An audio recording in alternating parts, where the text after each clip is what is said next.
శ్రీమాత్రే నమ. జై గురు దత్తాత్రేయ నమ.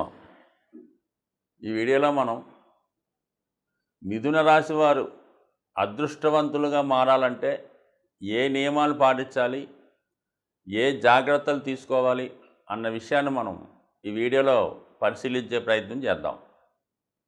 మిథున రాశికి బుధుడు రాశ్యాధిపతిగా ఉండడం జరుగుతుంది. సో ఆ కారణం వల్ల బుధుడు చాలా ఇంటెలిజెంట్ ప్లానెట్, చాలా తొందరగా సంచరించే గ్రహం.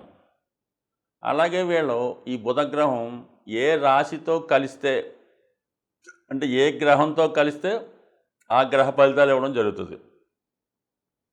ఏ రాశిలో ఉంటే ఆ భావకారకత్వాలు తీసుకొని దానికి అనుగుణంగా యాక్ట్ చేయడం జరుగుతూ ఉంటుంది అన్నమాట.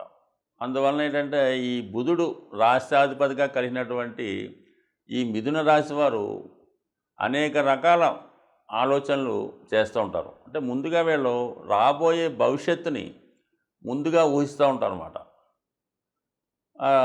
దానికి అనుగుణంగానే వీళ్ళు తొందరగా దాన్ని అనుసరిస్తూ జీవితంలో ముందుకెళ్ళిపోతూ ఉంటారు. ఇది రేడియో, టెలివిజను ఎలాగైతే డెవలప్ అయిందో వీళ్ళు ముందుగానే ఈ ల్యాండ్లైన్ నుంచి పేజీలని ఒక యంత్రం వచ్చింది. దాని తర్వాత సెల్ ఫోను, అందులో బాగా టెక్నాలజీ ఇలా పెరుగుతూ ఎప్పటికప్పుడు అప్డేట్ చేసుకుంటూ వెళ్ళిపోవడం వల్ల జీవితంలో చాలా తొందరగా ఎదిగే ప్రయత్నం చేస్తూ ఉంటారు అన్నమాట. ఎక్కడ ఒక చోట ఉద్యోగంలో స్థిరంగా ఉండే ప్రయత్నం చేయరు. ఒక 4 సంవత్సరాలు తప్పితే 5 సంవత్సరాలు మ్యాక్సిమం వీళ్ళు ఒక సంవత్సరంలో ఉద్యోగం చేశారంటే అది 7 ఇయర్స్ చాలా ఎక్కువగా చేయడం జరుగుతూ ఉంటుంది. సో వీళ్ళు ఎప్పుడూ టెక్నాలజీ డెవలప్మెంట్ చేసుకోవడం వల్ల తొందరగా జాబ్ మారడం వల్ల వేతన పరంగా అయితే పెరగడం జరుగుతూ ఉంటుంది, బాగానే అభివృద్ధి చెందుతూ ఉంటారు, అది బాగానే ఉంటుంది. కానీ ఇదే వీళ్ళు ఒకే దాని మీద అటు ఇటు డైవర్ట్ అవ్వకుండా ఒకే దాంట్లో కేంద్రీకరిస్తే మాత్రం ఖచ్చితంగా జీవితంలో బాగా ఉన్నత స్థాయికి రావడం జరుగుతూ ఉంటుంది. సో వీళ్ళకి అన్ని రంగాల్లో కూడా ఎంతో కొంత అనుభవం ఉంటుంది, మల్టిపుల్ టాలెంట్ కలిగి ఉంటారు. అలాగే ఏది కూడా పూర్తిగా దాని మీద సామర్థ్యం పట్టు సాధించలేకపోతుంటారు అన్నమాట. సో ఈ విధంగా వీళ్ళు జాగటం వల్ల అందుకే కొన్ని సందర్భాల్లో కాలానుగుణంగా వీళ్ళు చదువుకున్న దానికి కూడా సంబంధం లేని ఉద్యోగాలు చేయడం కూడా జరుగుతూ ఉంటుంది. వీళ్ళు ఏదైనా మొత్తం మీద శాస్త్ర విజ్ఞానాన్ని తొందరగా ఉపయోగించుకొని కాలానుగుణంగా మారే వ్యక్తులని చెప్పచ్చు. సో ఈ విధంగా వీళ్ళు జీవితంలో ముందుకెళ్ళే అవకాశం ఉంటుంది. మరి వీళ్ళ నక్షత్రాల గురించి మనం పరిశీలిస్తే ఇందులో ముఖ్యంగా మృగశిర నక్షత్రం ఉంటుంది. సో ఈ మృగశిర నక్షత్రం, ఆరుద్ర నక్షత్రం, పునర్వసు నక్షత్రం. మృగశిర నక్షత్రం ఈ కుజుడు దీనికి అధిపతి అవ్వడం వల్ల బుధ రాశిలో ఉండడం వల్ల ఏంటి వీళ్ళు నిరంతరం ఏదో కొత్త విషయాన్ని అన్వేషిస్తూనే ఉంటారు. సో అలాగే ఎంత వచ్చినా కూడా తృప్తి పడరు అన్నమాట. ఒక మంచి ఉద్యోగం వచ్చినా కూడా ఇంకా బెటర్ ఉద్యోగం కోసం ప్రయత్నం చేస్తూ ఉంటారు. ఆ విధంగా ఉంటుంది.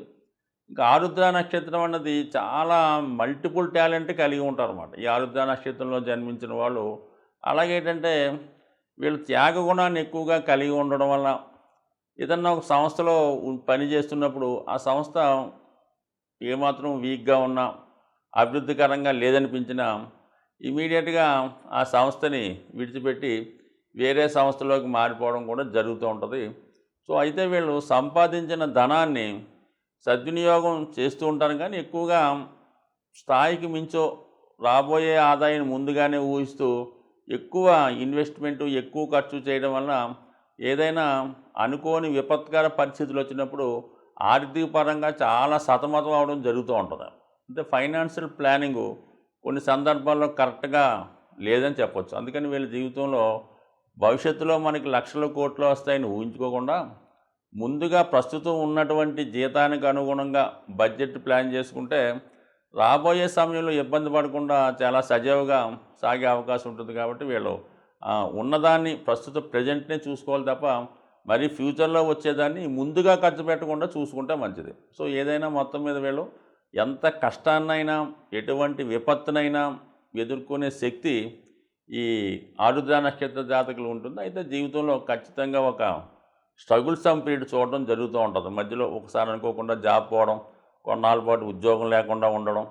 సో మళ్ళా గతంలో పోయిన ఉద్యోగం లాంటి తిరిగి రాకుండా కొంత ఇబ్బంది పడడం జరుగుతుంటుంది. కాబట్టి కొంతవరకు ఏంటంటే వీళ్ళు వచ్చినటువంటి ధనాన్ని కొంత సేవింగ్స్ రూపంలో పెట్టుకోవడం వల్ల ఇటువంటి విపత్కర పరిస్థితుల్లో ఆ ధనాన్ని ఉపయోగపడే అవకాశం ఉంటుంది. కాబట్టి చాలా వరకు ఫైనాన్స్ ప్లాన్ జాగ్రత్తగా వేసుకోండి. అయితే మాత్రం వీళ్ళ టాలెంట్ ఏదో ఉంటుంది కాబట్టి ఎటువంటి ప్యానిక్ స్థితిలో ఉన్నా, ఎంత కష్ట పరిస్థితిలో ఉన్నా సరే ఏదో ఒక పని చేసి వాళ్ళ జీవనోపాధి సాగించే అవకాశం ఉంది. కానీ జీవితంలో మాత్రం ఖచ్చితంగా ఒక ఫెను తుఫాను ఎదుర్కొన్న తర్వాత మాత్రమే జీవితంలో పైకి రావడం, అభివృద్ధి చెందడం, స్థిరపడడం జరుగుతూ ఉంటుంది. అంటే ఇది ఒక గుణపాఠంగా అయిన తర్వాత బాగుపడుతూ ఉంటారు.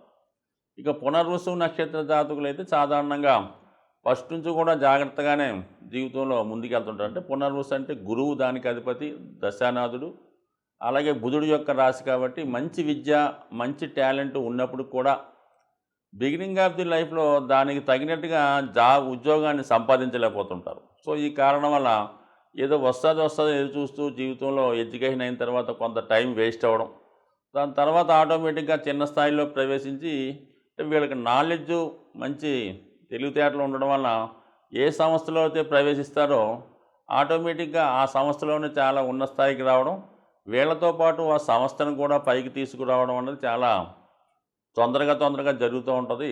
సో ఏదైనా ఈ పునర్వసు నక్షత్ర జాతకులు వీళ్ళు ఎదుగుతూ, వీళ్ళు అభివృద్ధి చెందుతూ ఆ సంస్థను కూడా బాగా అభివృద్ధి చెందడం వల్ల మరి వీళ్ళని ఆ సంస్థ ఎప్పుడు వదులుకోలేకుండా జాగ్రత్తగా వీళ్ళని కాపాడుకుంటుంది.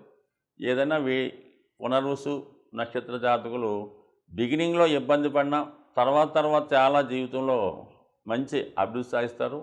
జీవితంలో వీళ్ళు ఏది పోగొట్టుకున్నా తిరిగి సంపాదించుకునే ప్రయత్నం రావడం జరుగుతూ ఉంటుంది. సో వీళ్ళకి ఈ విధంగా ఉండడం వల్ల ఈ రాశి వారికి ఎక్కువగా కలిసి వచ్చే తారీఖులు అనుకుందాం, చాలామంది అడుగుతుంటారు. కాబట్టి వీళ్ళకి 5వ తారీఖు బాగా కలిసి వస్తుంది. అంటే 5వ తారీఖు, 14వ తారీఖు, 23వ తారీఖు.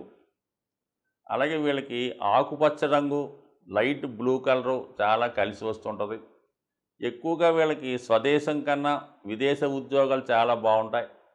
సో అలాగే వీళ్ళకి మరి ఉంగరం ధరించాలనుకుంటే మాత్రం కొద్దిగా ఖరీదు ఎక్కువైనా కూడా మంచి డైమండ్ని, వజ్రాన్ని ఒక 15 క్యారెట్లు, అంటే అది టోటల్గా 5 వచ్చేలాగా, అంటే 14 క్యారెట్లు కానీ 15 క్యారెట్లు కానీ ధరించడం వల్ల, అలాగే మరి వాహనం కొనుక్కున్నప్పుడు కూడా ఎట్టి పరిస్థితుల్లో కూడా వీరు ఎరుపు రంగు కలర్ వాహనం మాత్రం కొనుక్కోకూడదు. అలాగే బ్లూ కలర్ కానీ, గోల్డ్ షేడ్స్ కానీ, మిగతా ఏదన్నా పర్లేదు తప్ప రెడ్ మాత్రం వాహనంలో ఖచ్చితంగా అవాయిడ్ చేయాలి. అలాగే వివాహం చేసుకునేటప్పుడు మాత్రం, అలాగే ఎవరితోనైనా స్నేహం చేసేటప్పుడు మాత్రం మేషరాశి వారితో కానీ, వృశ్చిక రాశి వారితో కానీ ఎట్టి పరిస్థితుల్లో కూడా ఎటువంటి లావాదేవీలు ఎటువంటివి పెట్టుకోవడం అన్నది అంత శ్రేయస్కరం అయితే కాదు. సో వీళ్ళు ఎక్కువగా మరి విఘ్నేశ్వరుని, అలాగే విష్ణుమూర్తిని పూజించుకోవడం వల్ల, మరి బాగా చదువుకోగలిగిన వారు విష్ణు సహస్రనామాన్ని చదువుకోవడం వల్ల, లేదా వెంకటేశ్వర స్వామి గోవిందనామాలు చదువుకోవడం వల్ల, ముఖ్యంగా బుధవారం రోజు ఏదైనా విష్ణుమూర్తి ఆలయ దర్శనం చేసుకొని తులసి మాల కానీ, తులసి దళాలు కానీ స్వామికి సమర్పించడం మంచిది. అలాగే వీళ్ళు తులసాకుని అంటే ప్రసాదంగా తినొచ్చు, మామూలుగా కూడా తులసాకు తినడం కానీ, తులసాకు కషాయం లాంటివి తాగడం వల్ల కానీ, అంటే తులసి వీళ్ళకి బాగా కలిసి వస్తుంది. కాబట్టి నిరంతరం ఒక చిన్నది తులసి దళాన్ని మరి పర్సులో పెట్టుకోవడం వల్ల కానీ, జేబులో పెట్టుకోవడం వల్ల ఖచ్చితంగా వీళ్ళకి అదృష్టం కలిసి వచ్చే అవకాశం ఉంది.